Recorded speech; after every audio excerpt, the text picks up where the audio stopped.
polyploids. Polyploidy refers to a condition in which an organism has more than two complete sets of chromosomes.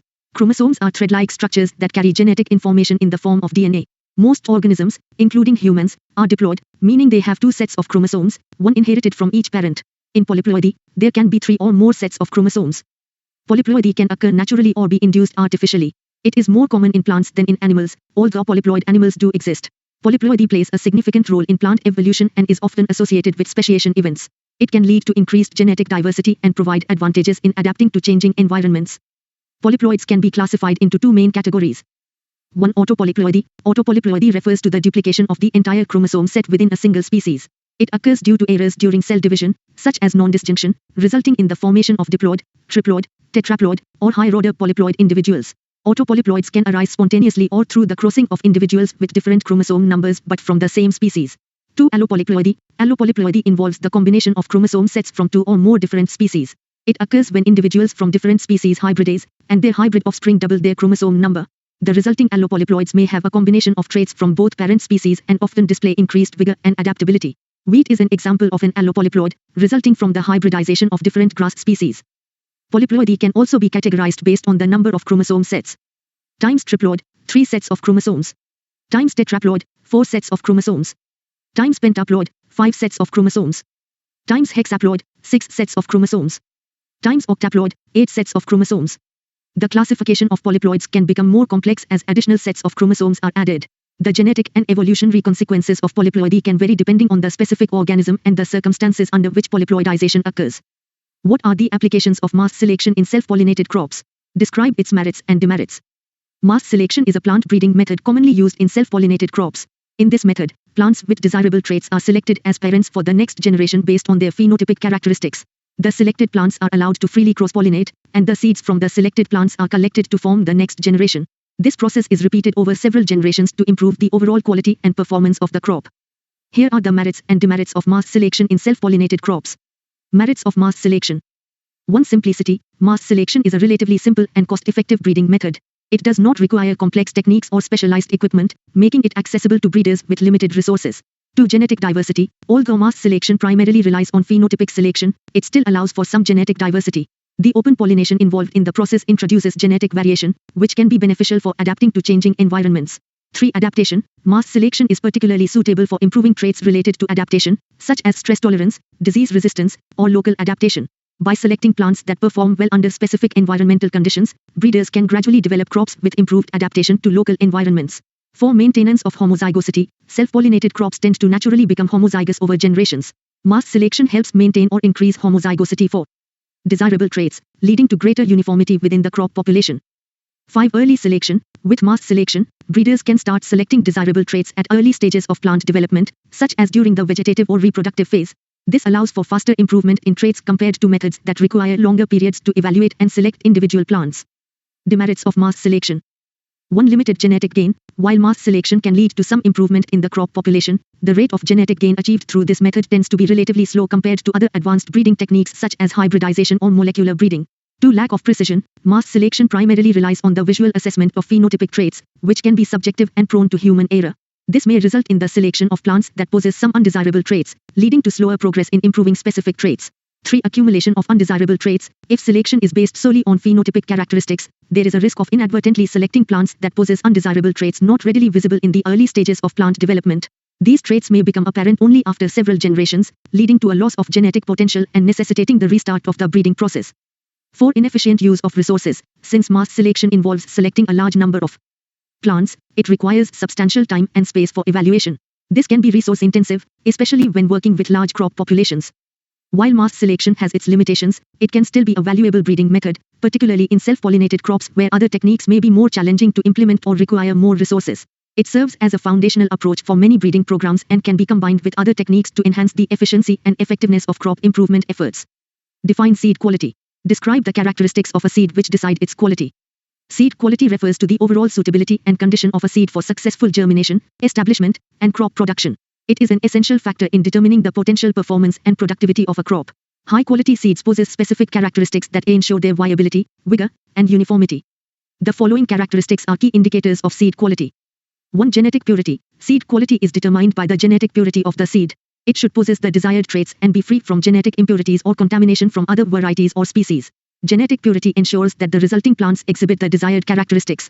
2. Physical purity. Physical purity refers to the absence of foreign matter, such as weed seeds, other crop seeds, inert materials, or damaged seeds, in a seed lot. High-quality seeds should have a high level of physical purity to ensure uniformity and prevent the introduction of unwanted plants or contaminants. 3. Seed size and weight. Seed size and weight are important indicators of seed quality. Generally, larger seeds tend to have a higher germination rate and initial vigor. However, the ideal seed size and weight vary among different crop species. 4. Germination percentage. The germination percentage indicates the proportion of seeds capable of producing healthy seedlings under favorable conditions. High-quality seeds typically have a high germination percentage, ensuring a higher probability of successful establishment and crop production. 5. Viability. Viability refers to the ability of seeds to remain alive and capable of germination under proper storage conditions. Good quality seeds have a high viability, allowing them to remain viable for a longer period, thereby extending their shelf life. 6. Seed dormancy. Seed dormancy is the temporary inhibition of germination even under favorable conditions. While dormancy can be advantageous in natural conditions, it can affect seed quality if it persists for an extended period or is unevenly distributed within a seed lot.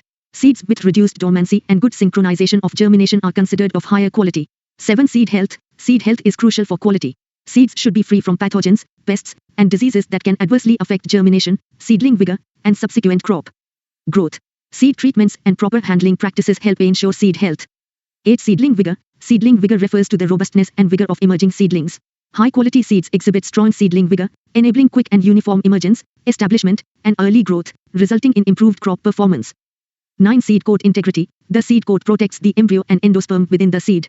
Seeds with intact and unbroken seed coats have better chances of withstanding environmental stresses, maintaining moisture content, and preventing fungal or bacterial infections. 10. Moisture content. The moisture content of seeds influences their storability. Seeds with optimal moisture content have better longevity and are less prone to deterioration or fungal growth during storage. It is important to note that the specific characteristics and standards for seed quality can vary among crop species and are often regulated by seed certification agencies and seed testing laboratories. Seed quality testing involves evaluating these characteristics through various laboratory tests and field evaluations to ensure that only high-quality seeds reach the market and farmers.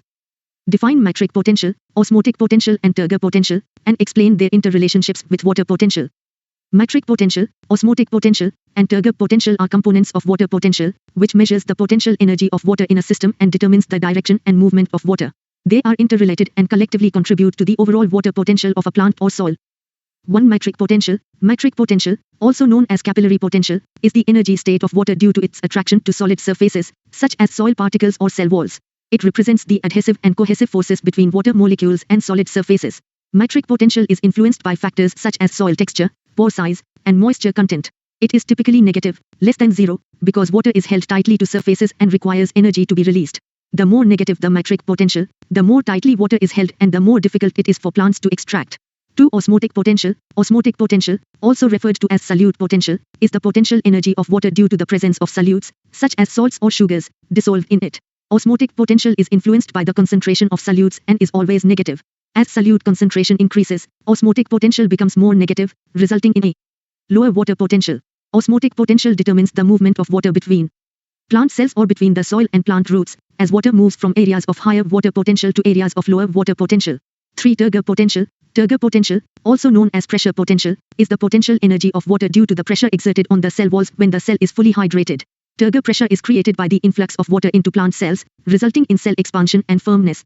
Turgor potential can be positive or negative, depending on whether the cell is under positive or negative pressure, respectively. Positive turgor potential contributes to cell rigidity and is essential for plant support and growth. The relationship between these components can be described by the equation for water potential. Water potential is equal to metric potential plus osmotic potential plus turgor potential.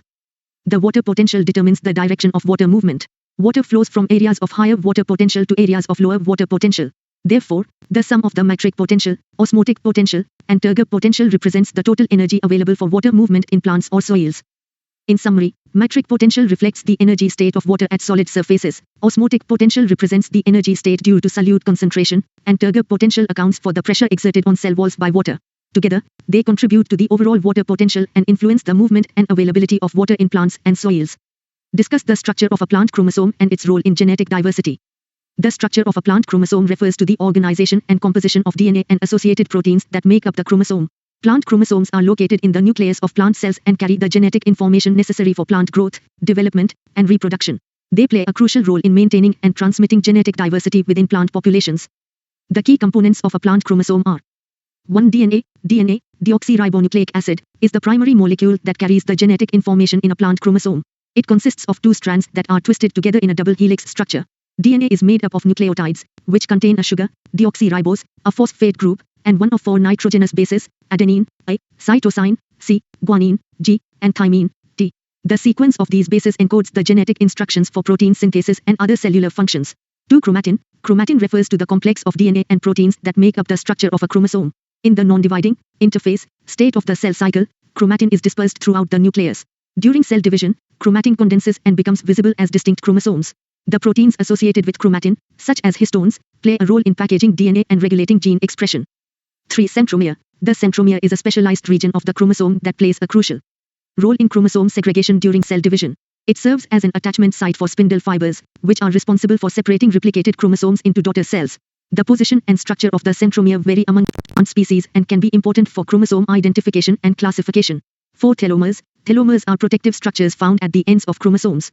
They consist of repetitive DNA sequences and associated proteins that help maintain the stability and integrity of the chromosome. Telomeres prevent the loss of genetic material during replication and protect the chromosome ends from degradation and fusion with other chromosomes.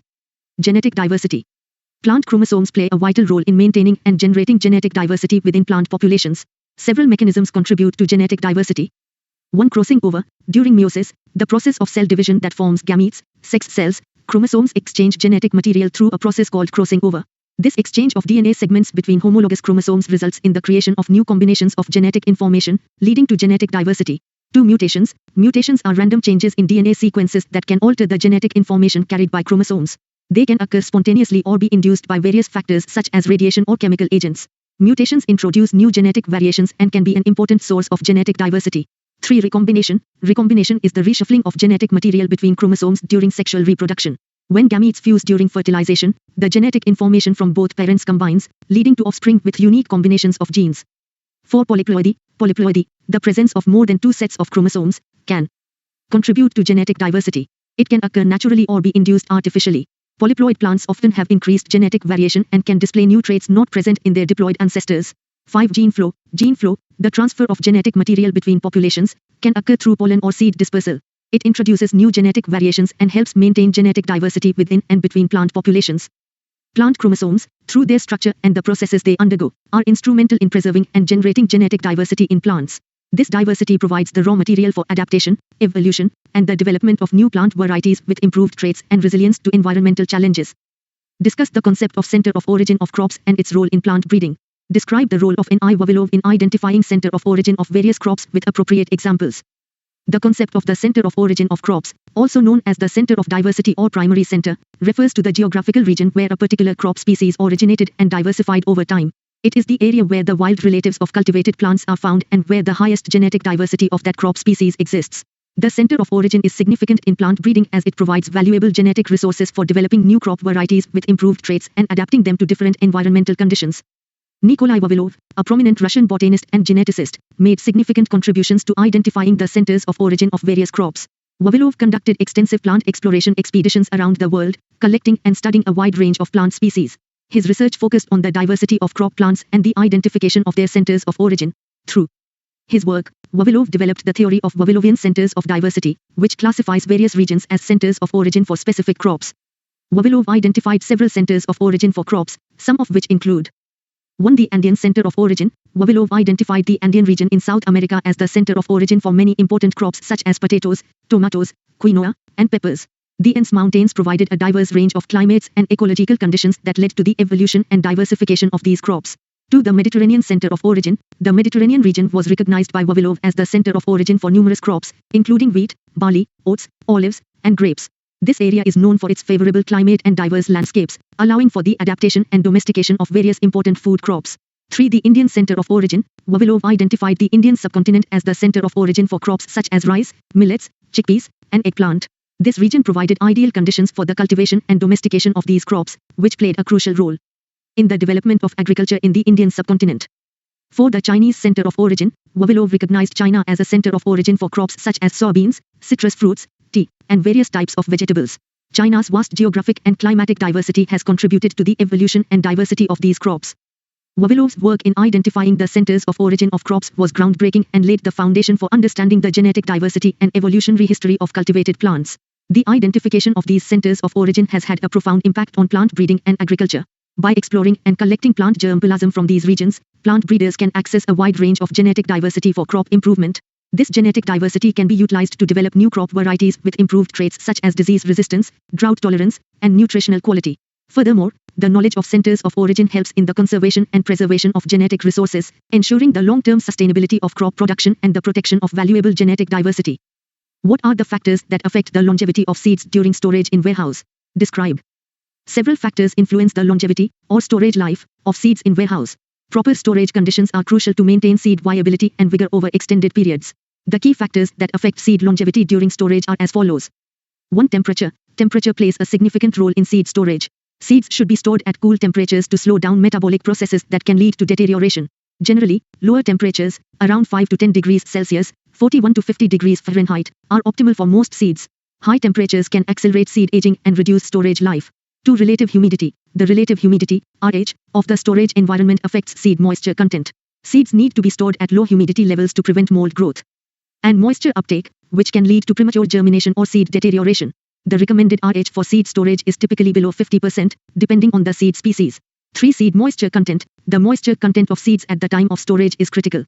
Seeds should be adequately dried before storage to prevent microbial activity and seed damage. High seed moisture content can lead to mold growth, heat generation, and reduced viability. Seeds with high oil content, such as soybeans, require lower moisture levels to avoid rancidity. 4. Seed quality. The initial quality of the seeds, including germination percentage, genetic purity, and absence of diseases or pests, significantly affects storage life. Seeds with higher initial quality tend to have better longevity during storage. 5. Packaging and containers. The packaging and containers used for seed storage play a crucial role in maintaining appropriate storage conditions. Seeds should be stored in airtight, moisture-proof, and durable containers that protect them from moisture, pests, and physical damage. Proper labeling is necessary for easy identification and inventory management. 6. Seed handling and processing. Proper handling and processing techniques are essential to maintain seed quality during storage. Careful seed cleaning, drying, and conditioning before storage help remove impurities and ensure the optimal moisture content for storage. Rough handling or exposure to excessive heat or moisture during handling can damage seeds and reduce storage life. 7. Pest and pathogen control. Proper pest and pathogen control measures are necessary to prevent infestations and diseases that can affect seed quality during storage. Regular monitoring, fumigation, or the use of appropriate treatments can help control pests and pathogens. 8. Storage duration. The length of storage itself affects seed longevity. Some seeds naturally have shorter storage lives, while others can remain viable for many years under suitable storage conditions. The storage life of each seed species should be considered, and seeds with shorter longevity should be used or tested for viability more frequently. It is important to note that different seed species may have specific storage requirements and optimal conditions. Therefore, it is advisable to consult species-specific guidelines and seed storage experts to ensure optimal storage conditions and maximize the longevity of seeds in warehouse. What do you mean by mutation? What is the significance of induced mutation in plant breeding? Mutation refers to a permanent alteration in the DNA sequence of an organism's genetic material. It can occur naturally as a result of errors during DNA replication or exposure to environmental factors such as radiation or chemicals. Mutations can lead to changes in the genetic information carried by genes, which can manifest as variations in physical traits, biochemical processes, or other characteristics of an organism. The significance of induced mutation in plant breeding lies in its ability to generate genetic diversity rapidly and create new variations that may not exist in the natural gene pool. Induced mutations are purposefully induced or created through the application of mutagenic agents such as chemicals, radiation, e.g., X-rays or gamma rays, or genetic engineering techniques. The importance of induced mutation in plant breeding can be summarized as follows. 1. Genetic variation. Induced mutations introduce new genetic variations into plant populations that can serve as a valuable resource for plant breeders. These new variations can be harnessed to develop improved crop varieties with desired traits such as increased yield, disease resistance, stress tolerance, enhanced nutritional content, or improved agronomic characteristics. 2. Rapid generation of variation. Traditional breeding methods rely on the slow process of natural genetic variation and recombination. Induced mutation offers a faster and more directed approach to generate genetic diversity within a shorter time frame. It allows breeders to overcome natural limitations and access a wider range of genetic potential, accelerating the breeding process. 3. Targeted trait improvement. Induced mutations can be specifically applied to target and enhance specific traits of interest. By subjecting seeds or plants to mutagenic treatments, breeders can increase the likelihood of obtaining desired traits, allowing for more efficient and precise trait improvement compared to traditional breeding methods. 4. Complementation and gene discovery. Induced mutations can facilitate the discovery and characterization of genes responsible for specific traits. By inducing mutations in genes or gene regulatory regions, breeders can study the resulting phenotypic changes and identify the genes involved. This aids in understanding gene functions and molecular mechanisms underlying important traits. 5. Crop adaptation. Induced mutations can help develop crop varieties with improved adaptation to changing environmental conditions. By exposing plants to mutagens and selecting for desired traits under specific stress conditions, breeders can develop crops with enhanced tolerance to factors such as drought, salinity, heat, or diseases. 6. Conservation of genetic resources. Induced mutation can be employed to conserve and preserve genetic resources. Rare or endangered plant species can be treated with mutagenes to induce mutations, generating genetic diversity and safeguarding the gene pool for future use in breeding programs. It is worth noting that induced mutation is just one tool in the plant breeding toolkit, and careful evaluation and selection are essential to ensure that the induced mutations result in desirable traits without introducing undesirable characteristics. Therefore, induced mutation is often combined with other breeding techniques to maximize its potential and incorporate the desired traits into improved crop varieties. Describe in brief the applications of genetic engineering for insect and herbicide resistance in crop plants. Genetic engineering, also known as genetic modification or biotechnology, has revolutionized plant breeding by allowing scientists to introduce specific genes into crop plants. 2 major applications of genetic engineering in crop plants are the development of insect resistance and herbicide resistance. 1. Insect resistance. Genetic engineering enables the insertion of genes encoding insecticidal proteins into crop plants, providing them with built-in protection against specific pests. The most notable example is the use of Bacillus thuringiensis, BT, genes. BT genes produce proteins toxic to certain insects, such as Lepidopteran larvae, e.g., corn borer, or Coleopteran larvae, e.g., Colorado potato beetle. When incorporated into crop plants, these genes enable the plants to produce the insecticidal proteins, thus reducing the need for external insecticide applications. BT crops, including BT cotton and BT corn, have proven effective in reducing crop damage caused by targeted insect pests and decreasing reliance on chemical insecticides. 2. Herbicide resistance. Genetic engineering has facilitated the development of crop plants resistant to specific herbicides. Herbicide resistance genes, typically derived from naturally occurring bacteria, can be inserted into crop plants, allowing them to tolerate the application of specific herbicides that would otherwise cause damage or kill the plants. The most widely used example is glyphosate-resistant crops, often referred to as Roundup-ready crops. These crops have been engineered to withstand the herbicide glyphosate, enabling farmers to control weeds more effectively by selectively applying glyphosate without harming the crop. Herbicide-resistant crops help simplify weed management, increase crop yields, and reduce reliance on alternative, potentially more harmful herbicides. The applications of genetic engineering for insect resistance and herbicide resistance in crop plants offer several benefits. 1. Reduced chemical use. Genetic engineering reduces the need for external insecticides or herbicides since the plants themselves have built-in resistance. This can minimize the environmental impact associated with pesticide applications and reduce potential health risks to farmers and consumers. 2. Enhanced crop protection. Insect-resistant crops help protect crops against targeted pests, reducing yield losses and improving crop quality. Herbicide-resistant crops allow for more efficient weed control, ensuring better resource utilization and reducing competition between weeds and crops. 3. Increased productivity. By reducing yield losses due to insect pests or weeds, genetically engineered crops contribute to increased crop productivity. Higher yields have the potential to enhance food security and support sustainable agriculture practices. 4. Cost savings. Genetic engineering can reduce farmers' production costs by decreasing the need for chemical inputs, such as insecticides or herbicides. This can result in cost savings and improved profitability for farmers. It is important to note that the use of genetically engineered crops has generated debates and discussions regarding potential ecological, socio-economic, and ethical implications. Regulatory oversight, adherence to strict safety assessments, and responsible deployment of these technologies are crucial to ensuring their appropriate and sustainable use in agriculture. What is the need for protection of intellectual property rights of traditional knowledge? Explain sui generis protection of traditional knowledge. The need for the protection of intellectual property rights, IPRs, of traditional knowledge arises from several reasons. 1. Preservation of cultural heritage. Traditional knowledge represents the collective wisdom and cultural heritage of indigenous and local communities. Protecting IPRs ensures the preservation and recognition of these cultural expressions, preventing their misappropriation, misuse, or unauthorized commercialization. 2. Incentives for documentation and preservation. Indigenous and local communities often possess valuable knowledge about the uses and management of natural resources, traditional medicine, agricultural practices, and other fields. Recognizing IPRs provides incentives for communities to document and preserve their knowledge, ensuring its continued existence and availability for future generations. 3. Equitable benefit sharing. Traditional knowledge is often exploited by external entities without adequately compensating or involving the communities that possess such knowledge. Protecting IPRs facilitates fair and equitable benefit sharing between the holders of traditional knowledge and those seeking to utilize or commercialize it. 4. Promoting sustainable development. Many traditional knowledge systems incorporate sustainable practices, resource management techniques, and ecological wisdom. Protecting IPRs encourages the preservation and adoption of such practices, contributing to sustainable development goals and the conservation of biodiversity. To address the unique challenges associated with protecting traditional knowledge, a sui generis, Latin for of its own kind, protection framework has been proposed. Sui generis protection refers to a tailored or customized system designed specifically for traditional knowledge and its holders, rather than applying existing intellectual property laws or frameworks. The characteristics of sui generis protection for traditional knowledge include 1. Community participation. The sui generis approach emphasizes the active participation of indigenous and local communities in the decision-making processes regarding the protection and use of their traditional knowledge. This ensures that the protection measures are culturally sensitive and reflect the interests and perspectives of the communities. 2. Customized legal framework. Sui generis protection recognizes the unique nature of traditional knowledge and develops specific legal provisions to safeguard it. These provisions can include measures to prevent misappropriation, regulate access and use, establish benefit-sharing mechanisms, and respect cultural protocols and customary laws. 3. Prior informed consent. Sui generis protection emphasizes the requirement of obtaining prior informed consent from the holders of traditional knowledge before accessing, using, or commercializing it.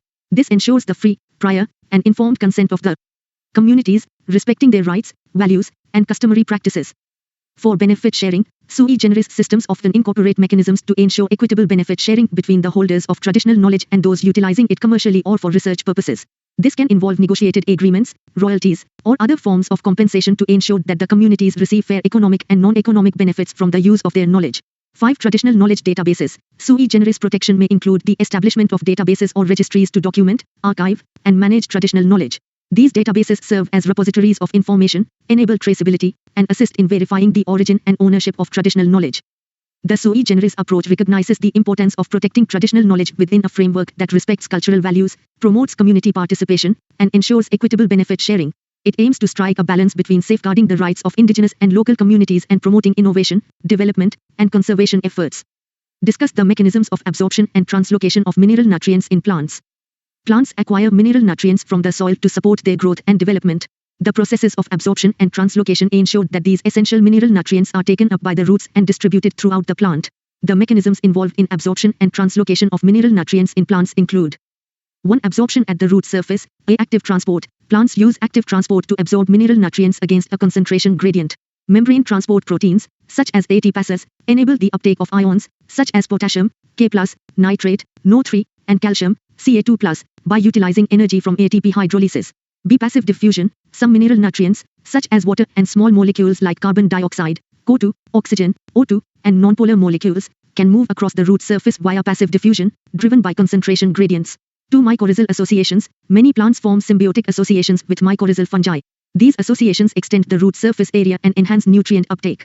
Mycorrhizal fungi have a higher capacity to absorb and transport mineral nutrients, particularly phosphorus, P, and transfer them to the plant in exchange for carbohydrates. 3. Ion exchange and root hairs. Ion exchange. Root cells release protons, H+, into the soil, creating a localized acidic environment around the root.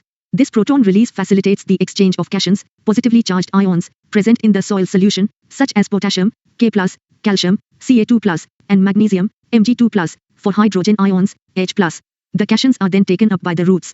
B. Root hairs. Root hairs, fine extensions of root epidermal cells, increase the surface area for nutrient absorption.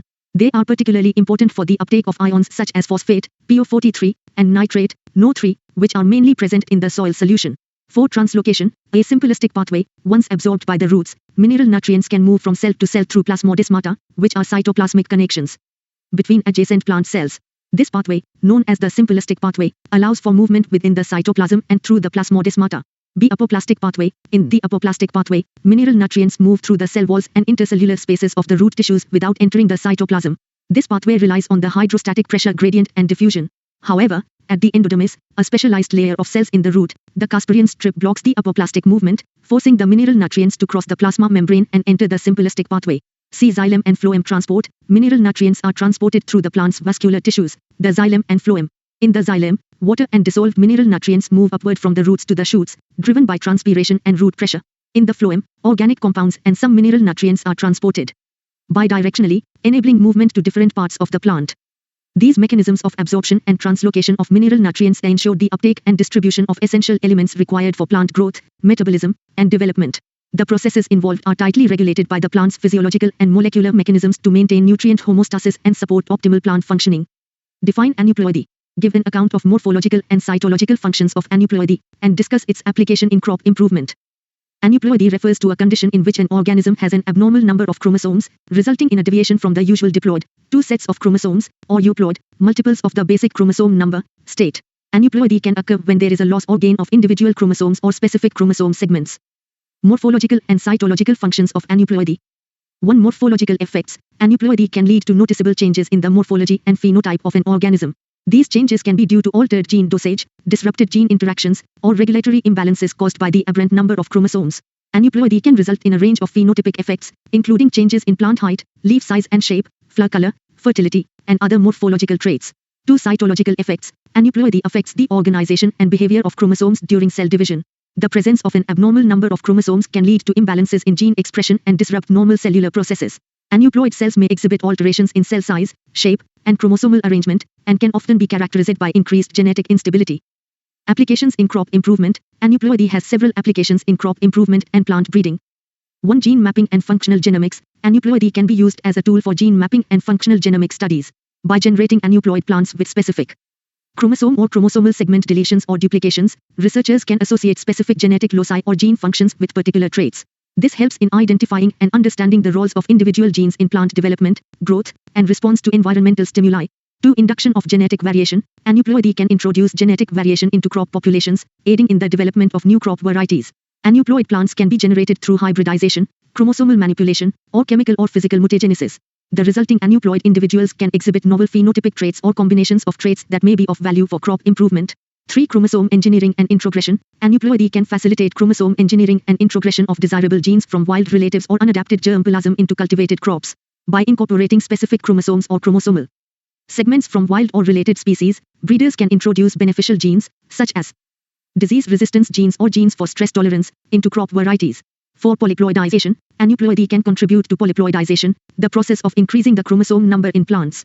Polyploid crops often exhibit improved agronomic traits, such as increased yield, larger fruit or grain size, and enhanced tolerance to environmental stresses. Aneuploidy can be utilized to induce chromosome doubling, leading to the generation of new polyploid lines. It is important to note that aneuploidy can also have negative effects, such as reduced fertility, abnormal growth, or developmental abnormalities. Therefore, the use of aneuploidy in crop improvement requires careful selection, screening, and evaluation to identify desirable traits and minimize undesirable effects. Proper genetic and cytological analysis, as well as rigorous breeding programs, are necessary to harness the potential benefits of aneuploidy for crop improvement. Explain the techniques involved in somatic hybridization in crop plants. Somatic hybridization is a technique used in crop plant breeding to combine the desirable traits of two or more parent plants into a single hybrid plant. It involves the fusion of protoplasts, which are plant cells with their cell walls removed, from different plant species or varieties. The resulting somatic hybrid plant carries genetic material from both parent plants and can exhibit novel traits or combinations of traits. The main steps involved in somatic hybridization are as follows. 1. Protoplast isolation. Protoplasts are isolated from the parent plants by enzymatic digestion of plant cell walls. Cell walls are broken down using enzymes such as cellulase and pectinase, allowing the release of individual protoplasts. This step requires careful optimization of enzyme concentration, digestion time, and tissue type to obtain high yields of viable protoplasts. 2. Protoplast fusion. The isolated protoplasts from the different parent plants are mixed together and subjected to fusion techniques to induce their fusion and the formation of hybrid protoplasts. There are several methods for protoplast fusion. A. Chemical fusion. Chemical fusogens, such as polyethylene glycol, PEG, are used to induce the fusion of protoplasts.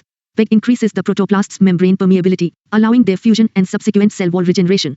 B. Electrofusion. Protoplasts are subjected to a brief electric pulse to induce membrane fusion.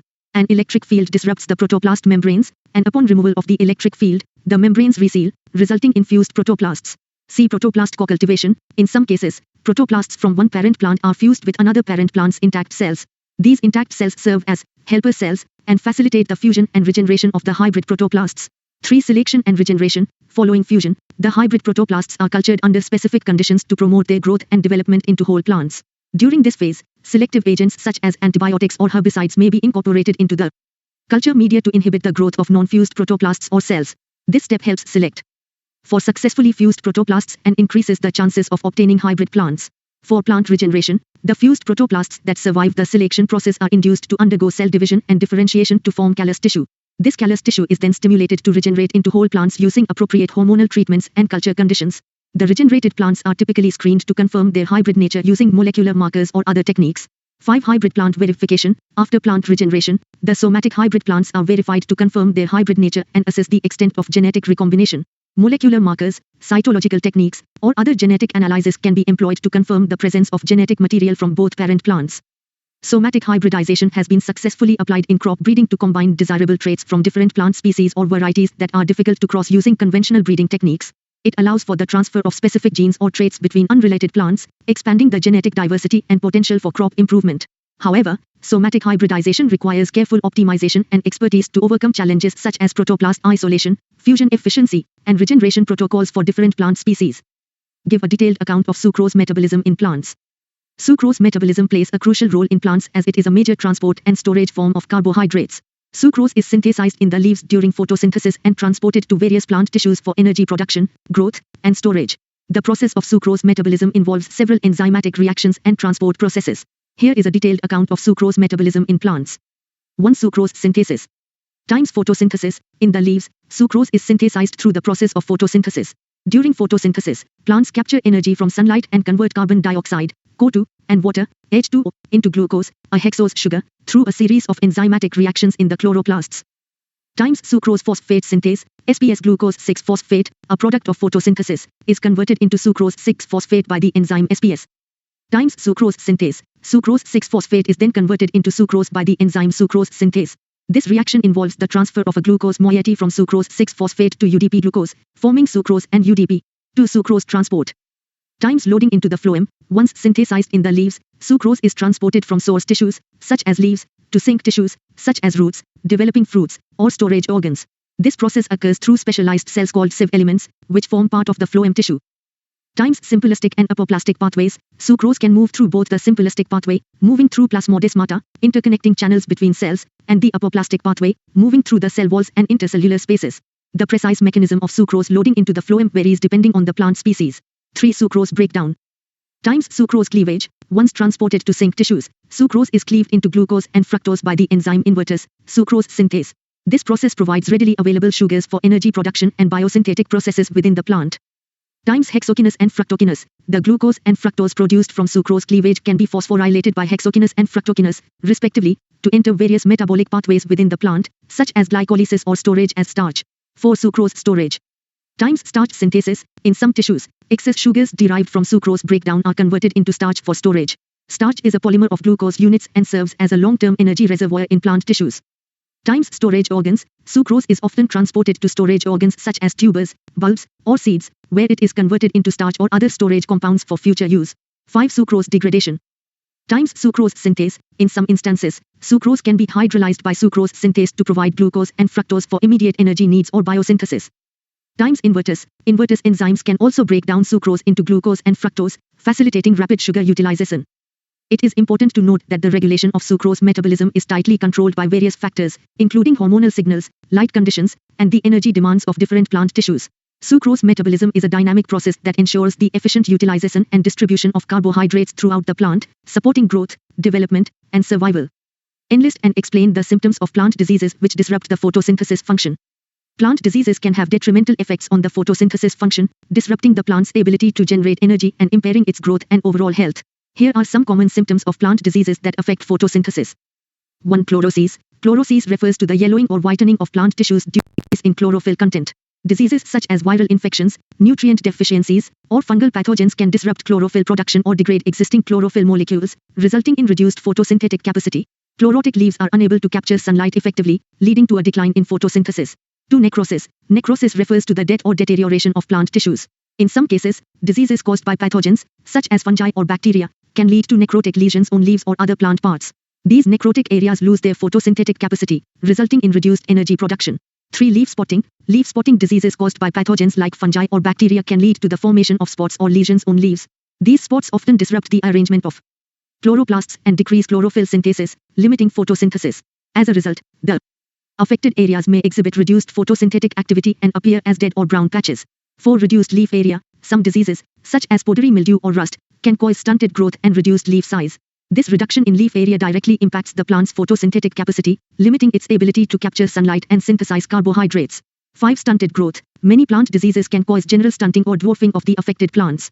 This reduction in overall size is often associated with decreased photosynthetic activity and an inability to produce sufficient energy for growth and development. 6. Malformed leaves. Diseases that affect leaf development, such as viral infections or physiological disorders, can result in the production of distorted or malformed leaves. These abnormal leaf structures may have reduced surface area, altered arrangement of chloroplasts, or compromised vascular systems, leading to impaired photosynthesis. 7. Reduced photosynthetic pigments. Diseases can cause a decline in the production or degradation of photosynthetic pigments, including chlorophylls and carotenoids. This reduction in pigment content diminishes the plant's ability to capture and absorb light energy required for photosynthesis, resulting in decreased photosynthetic activity. 8. Wilted or drooping leaves. Diseases that disrupt the water uptake and transport systems of plants, such as vascular wilts caused by fungi or bacterial pathogens, can lead to wilting or drooping of leaves. This water stress inhibits photosynthesis as it affects the movement of water, minerals, and nutrients required for photosynthetic processes. It is important to note that the symptoms mentioned above are general indicators of diseases affecting photosynthesis. However, specific plant diseases may exhibit additional symptoms that are unique to the particular pathogen or host-plant interaction. Accurate diagnosis by plant pathologists or experts is essential for identifying the underlying cause and implementing appropriate disease management strategies. What are pesticide formulations? Discuss the different types of formulations used in pest control. Pesticide formulations refer to the various mixtures or preparations in which pesticides are formulated for application in pest control. These formulations combine active ingredients, pesticides, with other substances known as inert or adjuvant ingredients. The purpose of formulating pesticides is to enhance their effectiveness, stability, safety, and ease of application. Different types of pesticide formulations are used in pest control, including 1. Liquid formulations, emulsifiable concentrates. EC formulations contain a liquid pesticide dissolved in an organic solvent, along with emulsifiers and other additives. They are mixed with water to form an emulsion before application. EC formulations are versatile, easy to handle, and offer good coverage and efficacy. B-soluble concentrates. SC formulations are water-soluble pesticides that form a clear solution when mixed with water. They typically contain a higher concentration of the active ingredient compared to other liquid formulations. SC formulations provide accurate dosing and are suitable for foliar application. C. Suspension concentrates. SC formulations consist of finely ground solid particles of the pesticide dispersed in water. They require constant agitation before and during application to maintain an even suspension. SC formulations provide good coverage and prolonged residual activity. 2. Solid formulations. Dusts. Dust formulations contain finely ground solid particles of the pesticide mixed with a carrier, such as talc or clay. Dusts are applied directly to the target area, such as plants or soil. They are particularly effective against pests that come into contact with the treated surfaces. B. Granules. Granular formulations consist of solid pesticide particles mixed with inert materials or carriers, such as clay or sand. They are typically applied to the soil, either by hand or using mechanical equipment. Granules provide targeted pest control, particularly for soil-dwelling pests. C. Wettable powders. WP formulations are finely ground solid particles of the pesticide mixed with dispersing agents. They require thorough mixing with water before application to form a suspension. WP formulations offer good coverage and are suitable for both foliar and soil applications. 3. Aerosol formulations. Aerosol formulations are pressurized containers that release a fine mist or spray of pesticide. They are commonly used for indoor applications, such as controlling insects or pests in households or closed spaces. Aerosol formulations provide convenient and targeted application. 4. Baits and pellets. Baits and pellets are solid formulations that contain the pesticide mixed with attractants and other substances. They are designed to lure pests and provide targeted control, primarily for insects and rodents. Baits and pellets are commonly used for pest management in agricultural, commercial, or residential settings. Each formulation type has its advantages and limitations, depending on the target pest, application method, environmental conditions, and desired efficacy. Pesticide formulations are developed to optimize the delivery and effectiveness of the active ingredients, ensuring efficient pest control while minimizing environmental impacts and human health risks. It is essential to carefully follow the instructions and guidelines provided for each formulation to ensure safe and effective pest management. Enlist and explain the salient features of public distribution system as per the provisions of the National Food Security Act, 2013. The National Food Security Act, NEFSA, of 2013 introduced significant changes to the public distribution system, PDS, in India. The salient features of the PDS under the provisions of the NEFSA are as follows. 1. Coverage and entitlements. The NEFSA aims to provide food security to a specified percentage of the population by dividing them into two categories, priority households and general households. Priority households are entitled to receive 5 kilograms of food grains per person per month at subsidized rates. The general households are also eligible to receive food grains, but at a lower subsidized rate. 2. Identification of beneficiaries. The state governments are responsible for identifying eligible beneficiaries and issuing ration cards to them.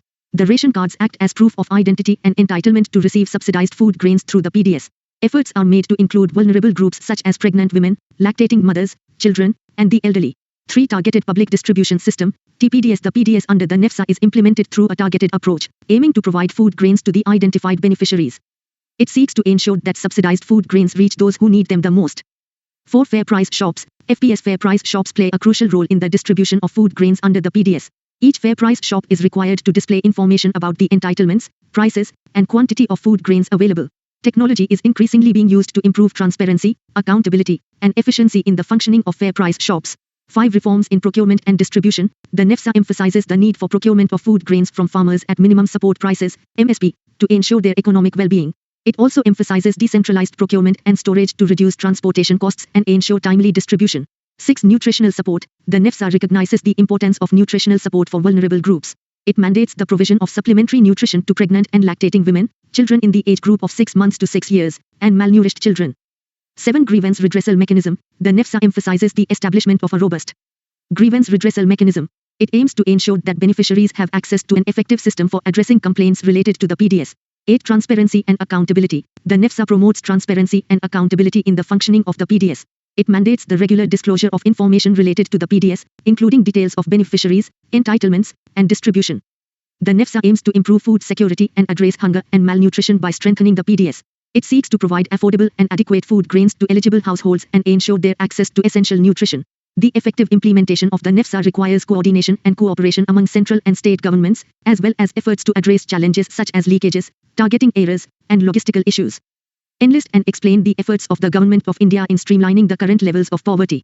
The Government of India has implemented various efforts to streamline and reduce the levels of poverty in the country. These efforts include 1. Social welfare programs. The government has launched several social welfare programs to address poverty and provide assistance to marginalized sections of society.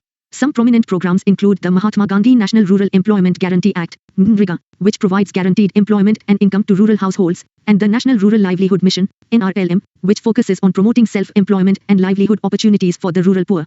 2. Direct benefit transfers. DBT. The government has introduced the DBT system to streamline the delivery of welfare benefits and subsidies. Under this system, cash transfers or subsidies are directly credited to the bank accounts of beneficiaries, eliminating intermediaries and reducing leakages. 3. Jan Dhan Yojana. The Pradhan Mantri Jan Dhan Yojana, PMJDY, is a financial inclusion program that aims to provide access to banking facilities for all households. It facilitates the opening of bank accounts, provides access to credit, and promotes financial literacy, thereby empowering the poor to save, invest, and access financial services. 4. Housing for all. The Pradhan Mantri Awas Yojana, MAC, aims to provide affordable housing to all by 2022. The program provides financial assistance, subsidies, and incentives to eligible beneficiaries, including the economically weaker sections and low-income groups. 5. Skill development initiatives. The government has prioritized skill development to enhance employability and income generation opportunities for the poor. Initiatives such as the Skill India Mission and the National Skill Development Corporation, NSDC, focus on providing vocational training, skill upgradation, and entrepreneurship development to bridge the skills gap and improve livelihood prospects. 6. Education initiatives. The government has implemented various education initiatives to ensure access to quality education for all, including disadvantaged sections. Programs such as Sarv Shiksha Abhiyan, SSA, and the Midday Meal Scheme aim to provide universal elementary education and nutritious meals to children, respectively. 7. Healthcare and insurance. The government has introduced health insurance schemes, such as the Ayushman Bharat, Pradhan Mantri Jan Arogya Yojana, ABIMJ, to provide financial protection against healthcare expenses for vulnerable sections of society. Additionally, the government has increased investments in healthcare infrastructure, access to medicines, and public health programs. 8. Agricultural reforms. Agricultural reforms, such as the implementation of the Pradhan Mantri Kisan Samman Nidhi, PM Kisan, scheme, aim to provide direct income support to farmers. Other initiatives focus on improving agricultural productivity, irrigation facilities, and market access for farmers, promoting rural development and poverty reduction. These efforts by the Government of India aim to address poverty through a multi-pronged approach, encompassing social welfare, financial inclusion, skill development, education, healthcare, and agricultural reforms. However, poverty alleviation remains an ongoing challenge, requiring sustained efforts, effective implementation, and continuous monitoring and evaluation of these initiatives. Describe the vicious cycle of poverty and enlist the existing policy instruments for combating malnutrition. The vicious cycle of poverty refers to a self-reinforcing cycle where poverty and its associated factors perpetuate and exacerbate each other, making it difficult for individuals or communities to break free from poverty. The cycle can be described as follows. 1. Lack of income. Poverty often starts with a lack of income or low earning potential. Individuals or families in poverty struggle to earn enough income to meet their basic needs, including food, shelter, healthcare, and education. 2. Limited access to resources. Poverty restricts access to essential resources such as education, healthcare, clean water, and sanitation. Limited access to these resources hinders human capital development, making it challenging to acquire skills or knowledge necessary for economic advancement. 3. Inadequate nutrition. Poverty often leads to inadequate nutrition due to insufficient income to afford nutritious food. Poor nutrition affects physical and cognitive development, resulting in reduced productivity and learning abilities. 4 health issues. Poverty is associated with limited access to healthcare services and poor living conditions, leading to increased health risks. Health issues further impact productivity, increase healthcare expenses, and perpetuate the cycle of poverty. 5. Limited education. Poverty limits access to quality education due to financial constraints, lack of resources, or the need to contribute to household income. Limited education opportunities decrease employability, perpetuating low income levels. 6. Lack of economic opportunities. Poverty restricts access to economic opportunities, such as employment, credit, or entrepreneurship. Limited access to capital or training prevents individuals from improving their income and escaping poverty. To combat malnutrition, several policy instruments and initiatives are implemented, including 1. Food subsidies and public distribution systems. Governments provide subsidized food grains through public distribution systems, ensuring access to affordable and nutritious food for vulnerable populations. 2. Nutrition programs and supplementation. Government-led nutrition programs, such as Integrated Child Development Services, ICDS, and Midday Meal Scheme, aim to provide nutritious meals, dietary supplements, and nutritional education to children, pregnant women, and lactating mothers. 3. Micronutrient fortification. Programs promoting the fortification of staple foods with essential vitamins and minerals help address micronutrient deficiencies in the population. 4. Social safety nets. Social safety net programs, such as conditional cash transfers or direct benefit transfers, provide financial support to vulnerable households, enabling them to meet their basic needs, including nutrition. 5. Agricultural and rural development. Policies promoting agricultural productivity, irrigation facilities, rural infrastructure development, and access to credit for small-scale farmers contribute to improved agricultural production and income, enhancing food security and nutrition. 6. Health and sanitation programs. Initiatives focused on improving healthcare infrastructure, access to clean water, sanitation facilities, and public health education help combat malnutrition by addressing health-related factors. 7. Behavior change communication. Communication campaigns aimed at promoting healthy eating habits, breastfeeding, dietary diversity, and hygiene practices play a crucial role in combating malnutrition. These policy instruments, when effectively implemented and integrated, contribute to addressing malnutrition, breaking the cycle of poverty, and improving the overall well-being of individuals and communities. Enlist and explain do's and don'ts in pesticides usage with reference to purchase, handling, application and disposal of pesticides. When using pesticides, it is essential to follow certain guidelines and best practices to ensure safe and effective usage. Here are some do's and don'ts to consider regarding the purchase, handling, application, and disposal of pesticides. Do's. 1. Read and follow instructions. Carefully read and understand the instructions provided on the pesticide label. Follow the recommended dosage, mixing instructions, application methods, and safety precautions. 2. Purchase approved and registered pesticides. Purchase pesticides that are approved and registered by the relevant regulatory authorities. These pesticides have undergone testing and evaluation for safety and effectiveness. 3. Wear protective clothing. Wear appropriate protective clothing while handling pesticides, including long-sleeved shirts, long pants, gloves, goggles, and a respirator or mask if required. This protects you from direct contact and inhalation of pesticide residues. 4. Store pesticides safely. Store pesticides in a secure, locked area away from food, animal feed, and children's reach. Keep them in their original containers with intact labels and store them at recommended temperatures to maintain their effectiveness. 5. Calibrate equipment. Calibrate application equipment to ensure accurate and uniform pesticide application. This helps prevent over-application or under-application, which can lead to ineffective pest control or environmental contamination. 6. Observe restricted entry intervals. Race respect the specified race, which indicate the minimum time to wait before entering treated areas. This prevents exposure to pesticide residues and ensures safety. 7. Clean equipment properly. Clean application equipment thoroughly after each use to prevent cross-contamination and maintain equipment performance. Rinse the equipment in an appropriate location, away from water bodies, wells, or sensitive areas. Don'ts. 1. Use unlabeled or illegally obtained pesticides. Never use pesticides that are unlabeled, expired, or obtained from unauthorized sources. Such pesticides may not be safe or effective and can pose health risks or environmental hazards. 2. Overuse or misuse pesticides. Avoid excessive or unnecessary pesticide use. Follow the recommended application rates and timing. Overuse can lead to pesticide resistance, environmental contamination, and harm to non-target organisms. 3. Apply pesticides in windy or rainy conditions. Do not apply pesticides during windy conditions or when rain is expected.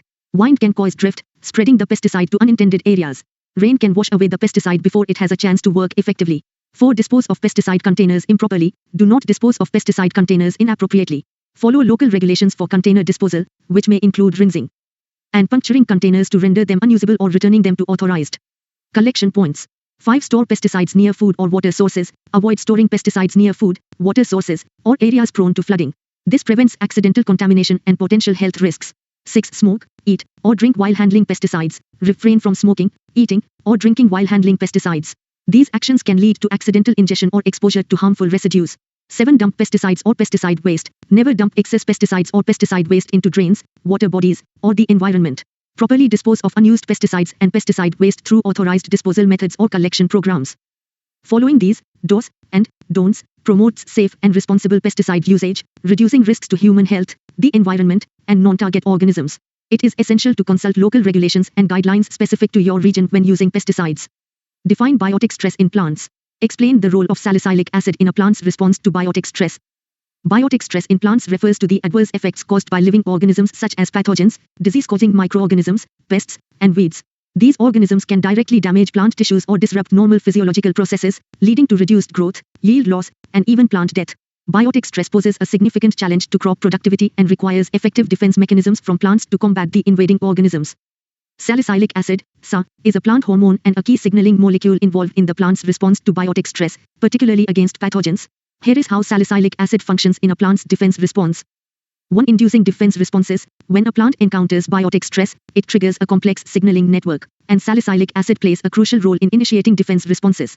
It acts as a signal molecule, activating various defense-related genes and pathways. 2. Pathogen recognition. Salicylic acid plays a role in recognizing pathogens by perceiving pathogen-associated molecular patterns, PAMPs, or specific effector molecules produced by the pathogens. This recognition triggers a series of defense responses to counteract the attack.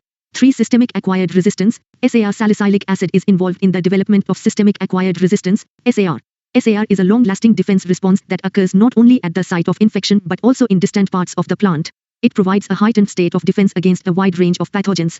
4. Activation of defense genes. Salicylic acid activates the expression of defense-related genes, including those involved in the synthesis of antimicrobial compounds, pathogenesis-related PR proteins, and enzymes responsible for the production of reactive oxygen species, ROS.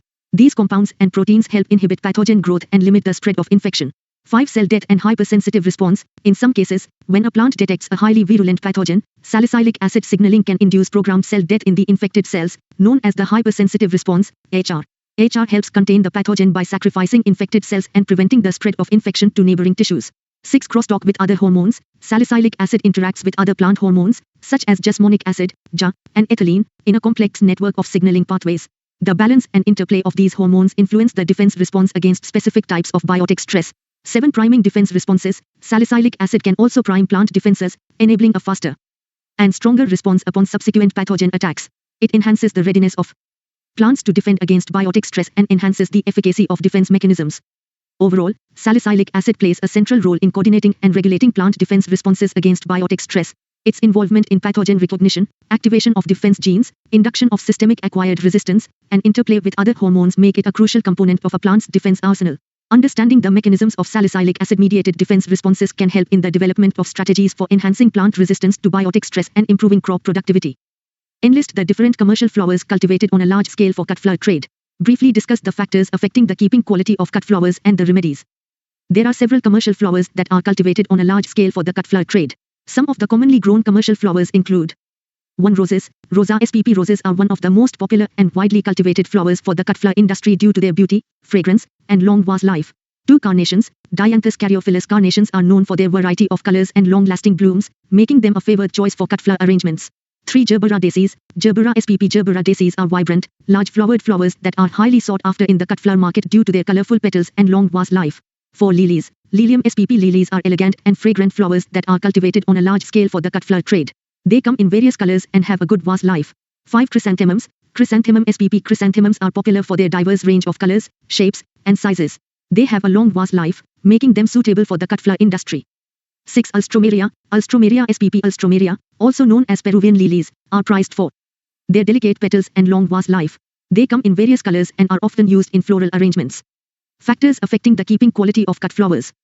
1. Post-harvest handling. Proper handling and care after harvesting significantly influence the keeping quality of cut flowers. Delicate handling, removal of foliage, and prompt placement in water are crucial. 2. Temperature. Temperature management is vital for maintaining the freshness and longevity of cut flowers.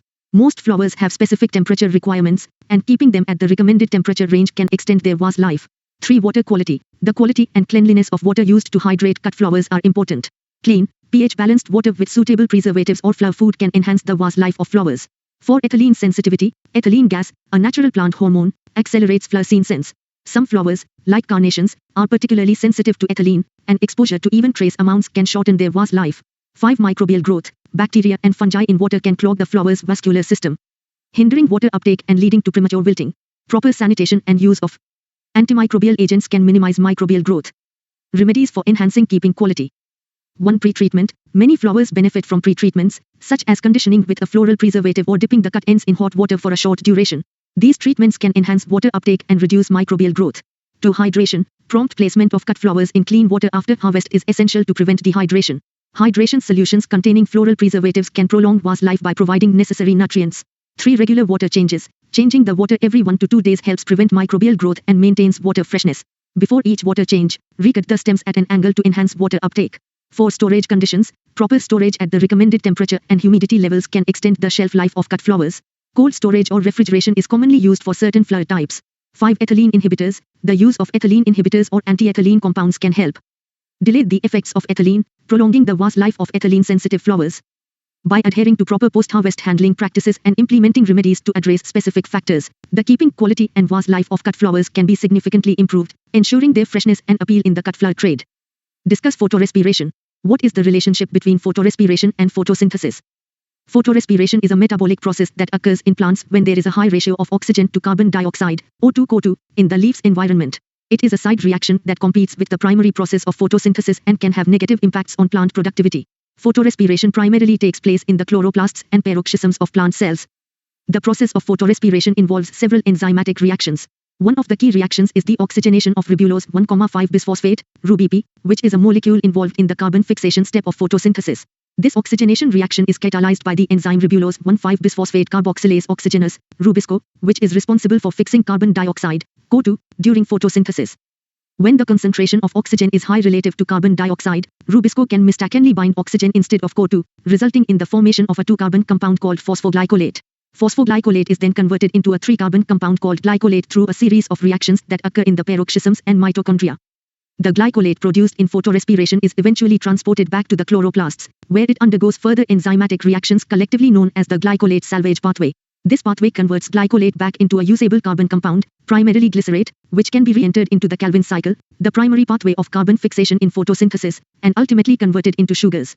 The relationship between photorespiration and photosynthesis is complex.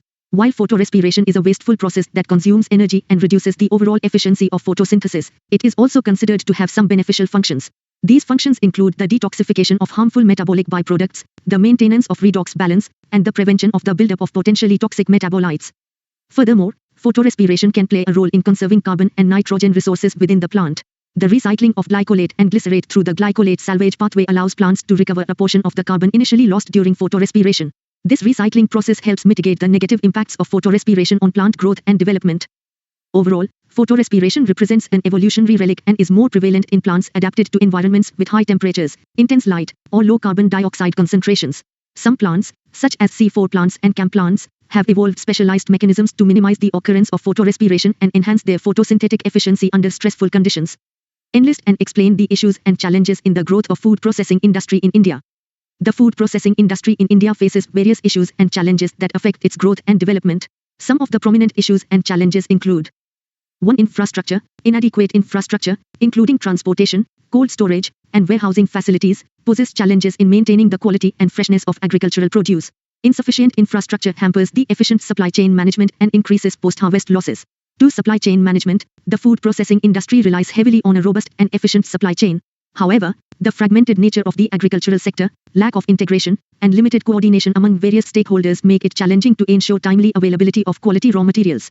3. Technology and innovation. The adoption of advanced technologies and innovative practices in food processing is crucial for enhancing productivity, improving product quality, and reducing wastage. However, the industry still faces limited technology transfer, lack of research and development initiatives, and inadequate investment in technology upgradation. 4. Food safety and quality. Maintaining high food safety and quality standards is essential for consumer confidence and market competitiveness. However, the food processing industry in India faces challenges related to adherence to quality control measures, food safety regulations, and the implementation of good manufacturing practices, GMP, and hazard analysis and critical control points, HACP. 5. Skilled workforce. The food processing industry requires a skilled workforce with knowledge of food processing techniques, quality control, and food safety practices. However, there is a shortage of skilled personnel, limiting the industry's ability to adopt advanced processing methods and meet the demand for high-quality products. 6. Access to finance. Access to finance is a significant challenge for small and medium-sized enterprises, SMEs, in the food processing industry. Limited availability of credit, high interest rates, and inadequate collateral requirements restrict the growth and expansion of food processing units. 7. Market linkages. Developing robust market linkages, both domestic and international, is crucial for the growth of the food processing industry. However, challenges such as limited market information, inadequate market infrastructure, and regulatory barriers hinder market access and export opportunities. 8. Policy and regulatory environment. The food processing industry operates within a complex policy and regulatory environment. Streamlining regulations, reducing bureaucratic hurdles, and creating a conducive business environment with supportive policies are necessary to foster growth and attract investment in the sector. Addressing these issues and challenges requires collaborative efforts from the government, industry stakeholders, and other relevant organizations. Strategies to overcome these challenges include infrastructure development, technology transfer and upgradation, skill development programs, streamlined regulations, access to finance, and market-oriented policies. By addressing these challenges, the food processing industry can unlock its potential, contribute to rural development, create employment opportunities, and enhance value addition to agricultural produce in India. Enlist the seed spices grown in India. Briefly discuss the cultivation and post-harvest management practices for coriander and cumin. In India, several seed spices are cultivated, each with its distinct flavor and aroma. Some of the commonly grown seed spices in India include coriander, cumin, fennel, fenugreek, mustard, ajwain, and sesame. Let's focus on coriander and cumin and discuss their cultivation and post-harvest management practices. 1. Coriander, Coriandrum sativum. Times cultivation. Coriander is an annual herb grown for its seeds and leaves. It thrives in a wide range of climatic conditions, but it prefers a cool and dry climate. It can be cultivated during both the Rabi, winter, and Kharif, monsoon, seasons. Times soil and sowing. Coriander requires well-drained soil with good organic matter content.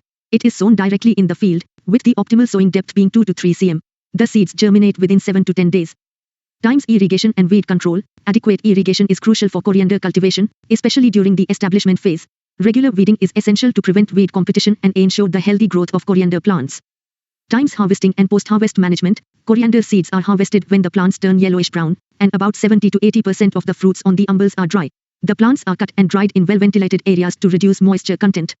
Threshing is done to separate the seeds from the dried plants. Proper storage in a cool, dry, and airtight container helps maintain the quality of coriander seeds. 2. Cumin, Cuminum seminum. Times cultivation. Cumin is an annual herb grown for its aromatic seeds. It requires a warm and dry climate for successful cultivation. Cumin is primarily grown as a rabi crop in India. Times soil and sowing. Cumin prefers well-drained loamy soils with good organic matter content. The seeds are sown directly in the field, preferably in rows or furrows, at a depth of about 2 to 3 cm. The ideal time for sowing is usually during October-November. Times irrigation and weed control. Cumin requires limited irrigation and is relatively drought-tolerant. However, during critical growth stages, irrigation should be provided to ensure optimal plant growth. Adequate weed control is necessary to minimize competition and maximize cumin yield. Times harvesting and management. Cumin plants are ready for harvest when the seeds turn brown and dry. The plants are cut and left in the field for sun drying. Threshing is done to separate the seeds from the dried plants. After proper cleaning, cumin seeds are stored in cool, dry, and airtight containers to maintain their quality. In both coriander and cumin cultivation, proper agronomic practices such as balanced fertilizer application, disease and pest management, and timely harvesting are essential for obtaining a good yield and quality seeds. Additionally, the use of improved varieties and hybrid seeds can further enhance productivity. Adequate post-harvest management practices, including proper drying and storage, help preserve the flavor, aroma, and quality of coriander and cumin seeds. Describe the various methods of pest control with appropriate examples. There are several methods of pest control used to manage and reduce pest populations that can damage crops, harm humans or livestock, or cause other undesirable effects. Here are some common methods of pest control with appropriate examples. 1. Cultural control. Times crop rotation. Rotating crops between different plant species or families helps disrupt pest life cycles and reduce the buildup of pests that are specific to certain crops. Times sanitation. Proper sanitation practices, such as removing crop debris, weeds, and other potential pest habitats, can reduce pest populations and prevent their spread. Times planting resistant varieties. Planting crop varieties that are naturally resistant or tolerant to specific pests or diseases can reduce the need for chemical control. 2. Biological control. Times predators. Introducing or conserving natural predators, such as ladybugs, lacewings, or spiders, can help control pest populations by feeding on the pests. Times parasitoids. Using parasitoids, which are organisms that lay their eggs in or on pests, can help control pests like aphids or caterpillars. The parasitoid larvae feed on the pests, eventually killing them. Times microbial control. Applying beneficial microorganisms, such as Bacillus thuringiensis, BT, which produce toxins toxic to specific pests, can effectively control pests while minimizing harm to beneficial organisms. 3. Physical and mechanical control. Times traps, using traps, such as sticky traps or pheromone traps, can capture pests and help monitor or reduce their populations. Times barriers, physical barriers like nets, screens, or row covers can physically prevent pests from reaching crops. Times mechanical removal, handpicking or physically removing pests from plants can be effective for smaller scale or localized infestations. 4. Chemical control. Times insecticides, chemical insecticides can be used to control pests, but they should be used judiciously and following recommended dosage and safety guidelines. Examples include pyrethroids, organophosphates, or neonicotinoids. Times herbicides, herbicides are used to control weeds that compete with crops for resources. Different types of herbicides target different weed species and can be selective or non-selective. Times fungicides, fungicides are used to control fungal diseases in crops and prevent yield losses. They target specific types of fungi or diseases and are applied according to disease development and crop stage. Integrated pest management, IPM, is an approach that combines multiple pest control methods to achieve effective and sustainable pest management while minimizing the use of chemicals. IPM aims to integrate different control strategies based on the specific pest, crop, and local conditions, considering economic, environmental, and social factors. It's important to note that the choice of pest control method should be based on a thorough understanding of the pest's biology, the specific crop and its susceptibility, and the potential impacts on non-target organisms and the environment. Regular monitoring, proper identification of pests, and adherence to recommended practices contribute to effective and sustainable pest control. What is food security? Why is it essential? Describe the current food security system in India. Food security refers to the state in which all individuals have physical, social, and economic access to sufficient, safe, and nutritious food that meets their dietary needs and preferences for an active and healthy life. It encompasses the availability, accessibility, utilization, and stability of food. Food security is essential for several reasons. 1. Human well-being. Access to adequate and nutritious food is a fundamental human right and essential for the overall well-being, health, and productivity of individuals. 2. Poverty alleviation. Food security is closely linked to poverty reduction. Ensuring access to affordable and nutritious food helps alleviate poverty and improve livelihoods. 3. Health and nutrition. Access to nutritious food is crucial for preventing malnutrition, reducing the risk of diseases, and promoting healthy growth and development, particularly among children and vulnerable populations. 4. Social stability. Food security plays a significant role in maintaining social stability and preventing social unrest and conflicts related to hunger, food shortages, and inequitable distribution of food resources. 5. Economic growth and development. A secure food supply is vital for sustained economic growth and development. Adequate food availability and access support agricultural productivity, employment, and rural development. The current food security system in India is primarily based on the implementation of the National Food Security Act, NFSA, of 2013. The key features of the food security system in India include 1. Targeted Public Distribution System, TPDS. The TPDS is the primary mechanism for the distribution of subsidized food grains to eligible beneficiaries. It aims to provide food grains, mainly rice, wheat, and coarse grains, at affordable prices through a network of fair price shops, FPS. 2. Coverage and eligibility. The NFSA ensures that at least 75% of the rural population and 50% of the urban population are entitled to subsidized food grains under TPDS.